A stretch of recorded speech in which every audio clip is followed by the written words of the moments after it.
विवेकानंद के पिता मर गए तो बड़े कर्ज में छोड़ गए।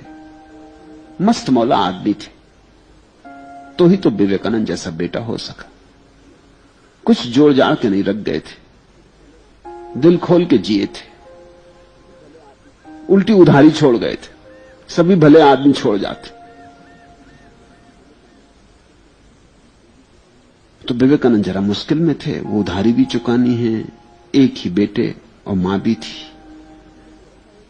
कभी कभी तो ऐसी हालत हो जाती कि घर में खाने को भी ना होता।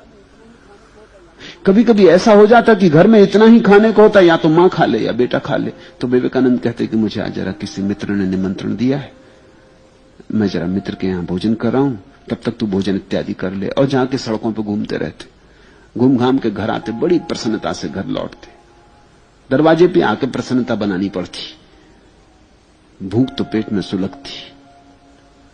दरवाजे से बड़े प्रसन्न होकर आके लौटते, पेट पे हाथ फेरते हुए डकार भी लेते, ताकि मां को भरोसा आ जाए। क्योंकि मां को भी शंका होती थी कि बार बार कौन मित्र इसको देने लगे निमंत्रण, कभी दिखाई नहीं पड़ते, कोई निमंत्रण देने आता भी नहीं।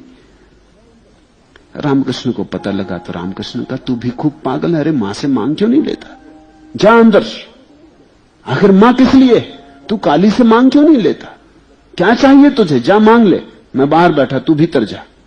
अब जब रामकृष्ण कहें तो विवेकानंद भीतर गए, घंटा भर लगा दिया, लौटे वहां से आंसुओं से गदगद, बड़े प्रसन्न।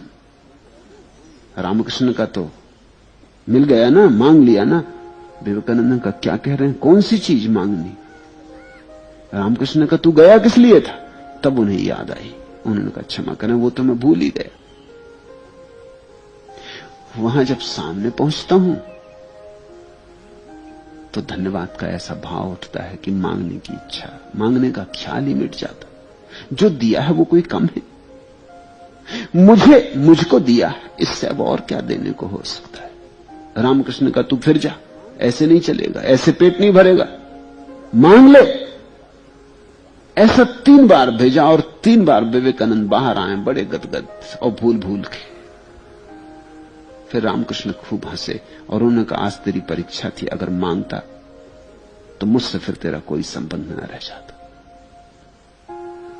आज तू जीत गया, तू परीक्षा में पूरा उतरा। 3 बार तुझे भेजा धक्के दे देकर और 3 बार ही तू बिना मांगे आ गया, तो तुझे प्रार्थना का राज मिल गया। प्रार्थना मांग नहीं, प्रार्थना भिखमंगापन नहीं, प्रार्थना सम्राट का धन्यवाद है। तुम्हें इतना दिया है कि तुम सम्राट हो, और क्या होगा जिससे तुम सम्राट हो जाओगे, कमी क्या है। धार्मिक व्यक्ति वही है जो अपने भीतर खोजता है और कोई कमी नहीं पाता, जो कहता और क्या इससे ज्यादा हो सकता है। इससे ज्यादा हो ही नहीं सकता, जितना दिया है अपरंपार है। और इस भाव के पीछे ही आती कृतज्ञता छाया की तरह एक परम धन्य भाग का भाव, एक अहोभाग उठता है, सुगंध की तरह दूर आकाश तक उठता चला जाता है। जैसे दिए से ज्योति उठती, जैसे अगरबत्तियों से गंध उठती, जैसे फूलों से सुवास उठती, ऐसी ही सुवास प्रार्थना है।